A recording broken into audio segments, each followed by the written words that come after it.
राज्यात वेगवेगळे प्रश्न उपस्थित केले जात आहेत. काल सुषमा अंधारे देखील बोलला की विद्युत क्षमता जर कमी होती तर CCTV फुटेजमध्ये एवढं स्पष्ट का दिसतं आहे आणि राष्ट्रवादीचे नेते यावर का बोलत नाही? मला वाटतं हा चौकशीचा भाग आहे आणि या विषयावर कृपा करून कुणी राजकारण करू नये. आज दुसराच दिवस आहे आणि अशा विषयावर ठीक आहे चौकशी झाली पाहिजे. का झालं, कशामुळे झालं, कोणाचं दुर्लक्ष झालं हा विषय ठीक आहे, पण काहीतरी संशय व्यक्त करायचा, काहीतरी पॉलिटिकली बोलायचं मला वाटतं हे अतिशय अयोग्य आहे. या विषयावर कोणी बोलताना थोडं गांभीर्य लक्षात घेऊन विषयाचं बोललं पाहिजे. चौकशी सखोल होते. दिल्लीहून सगळ्या टीम त्या ठिकाणी आलेल्या आहेत, DGCच्या टीम आलेल्या आहेत, सगळे त्या ठिकाणी काम व्यवस्थितपणे चाललेलं आहे. स्वतः मंत्री त्या खात्याचे त्या ठिकाणी होते, गृहमंत्री येऊन गेलेत, पण विनाकारण काहीतरी संशय तयार होईल अशा पद्धतीने कोणी बोलतो. काही वक्तव्य असे आहेत की ते राजकीय आहेत. मला वाटतं एवढ्या गंभीर विषयामध्ये एवढ्या दुर्दैवी ही घटना आहे आणि त्यामध्ये मला असं वाटतं की थोडं आपण सांभाळून बोललं पाहिजे. बहुत दोन्ही राष्ट्रवादी पुन्हा विलिनीकरण होईल अशा चर्चा रंगत आहेत आणि होणार असल्याचं सुद्धा अगोदर चर्चा होती. अजितदादांच्या काळातही 8 फेब्रुवारीला पुस्तक घोषित होईल असं सांगितलं जात होतं. तुम्ही या सगळ्याकडे कसं बघताय? मला वाटतं हा दोन्ही पक्षांचा विषय आहे. म्हणजे अजितदादा गट असेल, अन्य शरद पवार साहेबांचा गट असेल, हा त्यांचा दोघांचा विषय आहे आणि त्या संदर्भामध्ये काही आधी हालचाली सुरू होत्या असं आपण दाखवत होतो. तशा पद्धतीने काही मूव चाललेली होती, पण आता अकाली दादा आपल्यातून निघून गेलेत. खरं म्हणजे हे खरं नकलनीय आहे, पण वस्तुस्थिती आहे. आता पुढे काय होतं या संदर्भामध्ये हालचाली होतील, पण मला वाटतं 2-3 दिवस तरी जाऊ द्यावे लागतील. सुनेत्रा पवारांकडे उपमुख्यमंत्रीपद दिलं पाहिजे अशी आता मागणी पुढे येते. याकडे सगळं कसं बघतो? प्रफुल्ल पटेल आणि भुजबळांनी पण भेट घेतली. मला वाटतं हा राष्ट्रवादी काँग्रेसचा दादा गटाचा प्रश्न आहे. त्या संदर्भात आम्ही काही टिप्पणी करणं हे काही मला वाटतं योग्य होणार नाही. पण हा सर्वस्वी त्यांचा विषय. त्यांचे जे आमदार आहेत, त्यांचे सर्व नेते आहेत सगळे दुसऱ्या फळीतले, ते या बाबतीवर विचार करतील, ठरवतील. माननीय मुख्यमंत्री मोदयांची मला वाटतं त्यांनी काल आपण मी आताच बघितलं की भेटही घेतलेली आहे. जागतिक तर मला काही या विषयात माहिती नाही. काल मुख्यमंत्री महोदय मुंबईला गेले आणि मी पुण्याहून इकडे आलेलो आहे, जळगावला आलेलो आहे.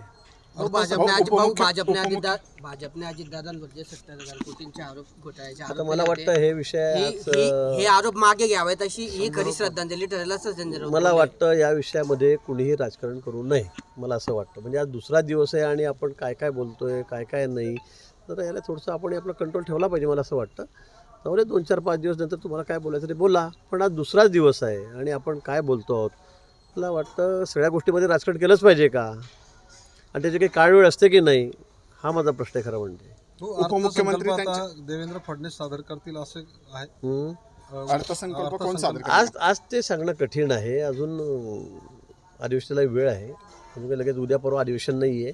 तोपर्यंत अजून काय घडामोडी होतात, कशा पद्धतीने पुढची मंत्रिमंडळाची रचना होते, दादांकडे 3-4 खाते होते, ते कुणाकडे जातात, हे माननीय मुख्यमंत्री महोदय आणि राष्ट्रवादीचे नेते आहेत ते आज भेटलेले आहेत, ते ठरवतील. उपमुख्यमंत्री सहित अनेक खाते होते, पण मात्र ते खाते अजित पवार गटाकडे जाणार का इतर कोणत्या पक्षाकडे जाणार? असा मी काही पक्षाचा सर्वस्व आहे का? तुम्ही मला हा प्रश्न विचारता म्हणजे किती चुकीचं आहे खरं म्हणजे. असं नाही आहे. मला वाटतं की आता या बाबतीमध्ये माननीय मुख्यमंत्री जे आहेत ते या संदर्भावरती आपले सभागृहाचे नेते आहेत, ते या संदर्भामध्ये चर्चा करून निर्णय घेतील. लाडक्या बहिणीमुळे राज्य मागे पडल्याचं केंद्रीय सर्वेक्षणामध्ये सांगितलं जात आहे. आर्थिक परिस्थिती बिघडली राज्याची असं म्हटलं जातं. पण खरं म्हणजे लाडक्या बहिणींना आम्ही 50 रुपये दर महिन्याला देतो. त्यातून खरं म्हणजे जे बिचारे रंजले गांजलेले आहेत, जे आर्थिकदृष्ट्या दुर्बल आहेत, अशा आमच्या भगिनींनासुद्धा त्यांनासुद्धा त्याचा फायदा मिळतोच आहे. ठीक आहे, थोडं इतके पैसे तिकडे गेल्यामुळे थोडाफार फरक, पण मला वाटतं तोही पडणार नाही. मी तर असं म्हणेल माननीय मुख्यमंत्री आमचे एवढे कुशल आहेत की त्या संदर्भामधले तीसुद्धा जी गॅप आहे तीसुद्धा ते भरून काढतील. तिथे कुठेही काही फरक पडेल विकासावर. आपण बघतात किती विकासाची कामं झपाट्याने चाललेली आहेत, किती इन्फ्रास्ट्रक्चरची कामं या सगळ्या राज्यामध्ये चाललेली आहेत. आपणच बघतात सगळ्या दूर बघा, कुठेही बघा, कुठल्याही क्षेत्रामध्ये बघा, अतिशय वेगाने कामं सुरू आहेत. थोडाफार फरक पडत असेल, पण त्यातूनही आमच्या भगिनींचा विकासच होतो आहे. जे गरीब आहेत, त्यांना खरं अर्थ गरजू आहेत, त्यांना गरज आहे, त्यांच्याकडे हा पैसा जातो ना, हा कुठे वाया जातो आहे. हा सुद्धा विकासच आहे खऱ्या अर्थी. गरीब माणसाला मदत करणं, त्याला 2 पैसे त्याला जर मिळाले, 50 रुपये त्याला जर मिळाले, तर हा सुद्धा विकासाचाच एक भाग आहे मला असं वाटतंय. अपघातासंदर्भातल्या सर्व गोष्टी बाहेर पडाव्यात म्हणून राज्य सरकारने CIDच्या माध्यमातून या प्रकरणाचा तपास करण्याचे आदेश दिले आणि CIDच्या माध्यमातून तपास देखील सुरू झाला आहे. मी म्हणेल की बाबा CID करू द्या, CBI करू द्या, झालं पाहिजे ना. अपघात झाला कसा हे कळायला पाहिजे. म्हणजे आम्ही पण अचंबित आहोत. मी त्या ठिकाणी धावपट्टी काल जाऊन बघितली, ॲक्शनचं स्थळावर त्या ठिकाणी गेलो की स्ट्रीप लागायच्या आधीच विमान खाली कोसळलं कसं, मग ते वरतूनच त्यात काही बिघाड होता का ते जे दाखवलं त्या फोटोमध्ये असं तिरपं होऊन गेलेलं होतं उतरताना अगदी 100 फूटवरती 200 फूटवरती. म्हणजे खरं वस्तुस्थिती काय, आता ब्लॅक बॉक्स काढलेला आहे त्याच्यामध्ये काय आलेलं आहे, पण नेमकं काय झालं हे समोर आलं पाहिजे. अन्यथा याच्यामध्ये चूक कोणाची आहे, आता चूक असून कोणाला तर काही शिक्षा काही देता येत नाही, पण नेमकं चुकलं काय हे समोर आलं पाहिजे आणि पुढच्या वेळेला अशा दुर्घटना होणार नाहीत याची काळजी घेतली गेली पाहिजे. आपण श्रद्धांजली भाजपचे जर दादावर प्रेम असेल तर त्यांनी 70,000 कोटीचे जे आरोप दादांवर केले ते मागे झाला प्रश्न. हो, आपण श्रद्धांजली अर्पण करताना आपण सांगितलेलं की दादा काही चुकले तर मी त्यांच्याशी बोलायचं. नेमकं मागच्या भाषणामध्ये देखील त्यांनी भाजपवर आरोप केला. नाही, ज्यावेळेलाही आरोप व्हायचे किंवा दादा त्याचे प्रवक्ते बोलायचे त्यावेळेला मी दादाचं सांगतो की दादा थोडं थांबून थोडं जरा बोलायला नको. मी दादांचे माझे खूप चांगले संबंध होते. कोणाला विचारा, त्यांच्या नेत्यांना सगळ्यांना विचारा, राष्ट्रवादीच्या दुसऱ्या फळीतल्या दादानंतरच्या, तरी आपल्याला सांगतील. कॅबिनेटमध्ये सुद्धा दादा ना माझ्याविषयी बोलल्याशिवाय त्यांची कॅबिनेटच पूर्ण होतं. विधानसभेमध्ये सुद्धा आम्ही सोबत होतो किंवा विरोधात होतो. समोर असताना सुद्धा दादा माझ्याबद्दल काय काय बोलायचे तुम्हीच सगळ्या टी व्हीवर दाखवलेलं आहे. आणि नंतर मग आम्ही बाहेर आल्यावर खूप एकमेकांना ओढायचो, बोलायचो. ही वस्तुस्थिती आहे. त्यामुळे हेही खरं आहे. मागच्या वेळी दादा ज्यावेळेला फाईलच्या बाबतीत बोलले, मी म्हटलं दादा आपण असं बोलू नका. आणि तेच नाही, त्यांचे प्रवक्तेसुद्धा बोलायचे. त्यावेळेला मी सांगायचो की दादा आपण सोबत आहोत, हे काही योग्य नाही. रोज विषयाने विषय वाढतो. मी दादांना नेहमी सांगायचो. खूप चांगले संबंध दादांचे माझ्याकडे आणि हे सगळ्यांना माहीत. निश्चित खूप मोठी पोकळी, म्हणजे कधी न भरून निघणारी पोकळी. ते दादा सभागृहात नाही, म्हणजे मी विचार करत होतो कालपासून रात्रीपासून की दादा सभागृहात नाही, म्हणजे ही कल्पनासुद्धा करवत नाही. ही कल्पनासुद्धा आम्हाला करवत नाही. आणि दादा ज्या पद्धतीने बोलायचे, कुणालाही म्हणजे टोमणे मारायचे. मला मुद्दाम पंकजा आमची, कारण मी तिचं काकाच आहे, पंकजा मुंडे आमच्या पंकजा ताईचा, कारण गोपीनाथजी मुंडे साहेब आणि मी सुरुवातीपासून म्हणजे ते माझ्या सिनियर होते, पण मी त्यांच्या हाताखाली तयार झालेलो. म्हणजे त्यामुळे माझे त्यांचे खूप संबंध होते. त्यामुळे लहानपणापासून पंकजा मला काकाच म्हणते. धनंजय मुंडे मला मुद्दाम अंकल अंकल. मग दादासुद्धा मला नंतर अंकल काका. आता मी पुढचं सांगत तिथे काय काय म्हणतो मी सगळं दाखवलेलं आहे ते सगळं. तसे ते मोकळ्या मनाचेही होते, म्हणजे मैत्रीमध्ये याच्यामध्ये कुठेही ते कसं ठेवत नव्हते. आणि हेच करताना माझी तारीफ करायला सुद्धा कधी मागे पुढे पाहत नव्हते. अरे गिरीशकडे बघा, सगळ्या विधानसभेतला एकदम पैलवान गडी आमचा, या वयात केवढा धावतो, कसा व्यायाम करतो. त्याच्यात सांगायचे ते मला नेहमी भेटले की माझे बायसेप बघायचे, हाताला हात लावून बघायचे. अरे बापरे. आणि सगळ्यांना सांगायचे हात लाव हात लाव, अरे बघ इकडे कशा बेंडकोळ्याच्या हातामध्ये कसा कसा पैलवान आहे हा. हे विधानसभेतही सांगायचे, जाहीर सभेतही सांगायचे, कॅबिनेटमध्ये सांगायचे. अगदी दिलखुलासपणे, दिलदारपणे, असं कुठेही लपून छपून नाही की बाबा मग हे दुसऱ्या पक्षाने कधीच नाही.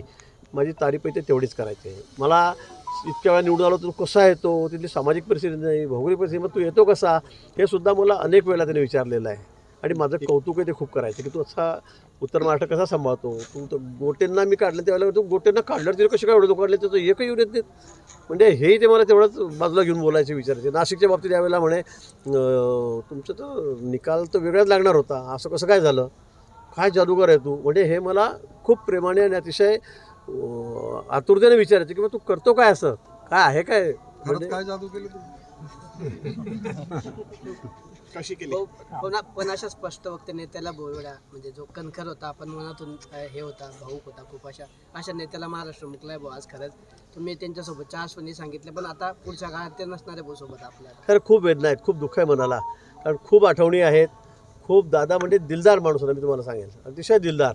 म्हणजे मी तुम्हाला खरं सांगतो, असं एकही प्रसंग झाला नसेल की दादांनी मी भेटलो आणि दादांनी मग सगळ्यांना हसवलं नसेल माझ्यावरून. म्हणजे आम्ही दोघं एकमेकांना खूप वेगळ्या पद्धतीने आमचं संभाषण असायचं, आम्ही खूप बोलायचो. पण कधी दादांनी म्हणजे असं माझ्या बाबतीमध्ये हातचं राखून ठेवलं नाही. तारीफ करायची तर अतिशय मोकळेपणाने करायची. पण आता खरंच मला कल्पनाच करत नाही की सभागृहात आम्ही जाऊ आणि दादा नसतील आणि ते मग माझ्याबद्दल काही बोलले नाही. विधानसभेमध्ये सुद्धा असा एखादा दिवस असायचा की ते माझ्याबद्दल बोलले नाही म्हणून सगळे हसायचे की दादा काय आवडतात. मग मी दादांना उत्तर द्यायचो, ते अजून मार्मिक असायचं. त्यामुळे आमचे खूप जवळचे संबंध दादांची माझी त्या ठिकाणी होती. भाऊ, जळगाव जळगाव महापौर महापालिकेचा कोण असणार? भाऊ जळगाव जळगाव महापालिकेचा महापौर पदाचं नामनिर्देशन पत्र दाखल करायला सुरुवात झाली आहे. वेगवेगळ्या नावांची चर्चा आहे. भाऊ, नेमका फॉर्म्युला कसा असणार आहे भाजपचा? अजून त्या बाबतीमध्ये चर्चा झाली नाही. आता मी आहे, राजू मामा आहेत, आमच्या मंगेश चव्हाणले इन्चार्ज आहेत. आम्ही तिघं बसू, आजच बसू. आज उद्यामध्ये मला वाटतं या संदर्भामध्ये आम्ही चर्चा करू आणि नाव ठरवू. आमच्यामध्ये कुठे असं काही दुमत नाही आहे. एका मताने आम्ही नाव ठरवू. जळगाव असेल, धुळे पण असेल आणि नाशिकही असेल. नाशिकचे आज उद्यामध्ये मी जाणार उद्यामध्ये त्या ठिकाणी. पूर्ण अडीच वर्ष ज्येष्ठ प्राधान्य देणार आहेत का नव्यांना संधी देणार आहेत? आता ते बैठक झाल्यावर, चर्चा झाल्यावर ठरेल ना. आताच कोणाला नव्यांना, जुन्यांना, किती वर्ष झालेल्यांना, किती वय असलेल्यांना, मला वाटतं हे आत्ताचा विषय नाही. मला वाटतं आम्ही तिघं चौघं बसून हा निर्णय करू. महिला अडीच वर्ष झालेला एकच आहे असेल का ते मग महिला आपण? राखीवमध्ये अनेक महिला आहेत भाजपामध्ये ज्या महापौरच्या दावेदार आहेत. जळगाव शहराचा जर विचार केला तर अशा त्या सिनियर पण आहेत. पण कशा पद्धतीने आपलं आखणी असेल तुम्ही कोणाचं म्हणताय मला माहिती महापौर पदासाठी नाही. सिनियर पण आहेत काय सिनियर ज्येष्ठ कार्यकर्ते पण आहेत. बघू ना. सगळ्याच गोष्टी तपासून घेऊ आणि त्या बघू त्या ठिकाणी आणि आम्ही तिघं चौघं बसून निर्णय घेऊ. पूर्ण अडीच वर्ष एकच असेल भाऊ महापौर. आता काही सांगता येत नाही. अजून चर्चा झाल्याशिवाय, बसल्याशिवाय आता काही सांगता येणार नाही. मला वाटतं आज उद्यामध्ये आम्ही हा निर्णय करू. बारामतीच्या विमान अपघातानंतर राज्यातील इतर विमानतळांचा विस्ताराचा प्रश्न हा आता समोर आलेला आहे. याबाबत आता शासन काय भूमिका केला? काही विस्तार झालाच पाहिजे ना. त्याच्यामुळे जळगाव ते विस्तारीकरणाचा हो प्रश्न प्रलंबित आहे. चाललंय. तर पुढच्या महिन्यामध्ये आपल्याकडे उद्घाटन आहे. मोठा तर 350 कोटी रुपये आणण्याचा आपण विस्तार करतोय, पार्किंग वाढवतोय. कारण इथे आपल्याकडे फार वाईट अवस्था आहे. एक विमान उतरलं की दुसऱ्याला उतरताच येत नाही खाली, जागाच नाही पार्किंगला. कुंभमेळा समोर आहे. त्यामुळे नाशिकमध्ये आता 750 कोटी रुपये खर्च करून आपण तिथला विस्तार करतोय. त्याच्या कामाला सुरुवात झालेली आहे अतिशय वेगाने. आता इथलंसुद्धा पुढच्या महिन्यामध्ये उद्घाटन होईल आणि काय म्हणजे उद्घाटन म्हणजे शुभारंभ होईल कामाचा. मंत्री स्वतः येणार आहेत, कॅबिनेट मिनिस्टर, राज्यमंत्री. आणि त्यानंतर आपण तात्काळ मला वाटतं 6-8 महिन्यामध्ये, वर्षभरामध्ये कुंभमेळ्याच्या आत विमानाचा आपण विस्तार करणार आहोत. आणि जी स्ट्रीप आहे आपली धावपट्टी ती सुद्धा वाढवतो की जेणेकरून मोठी विमानंसुद्धा या ठिकाणी येऊ शकतील.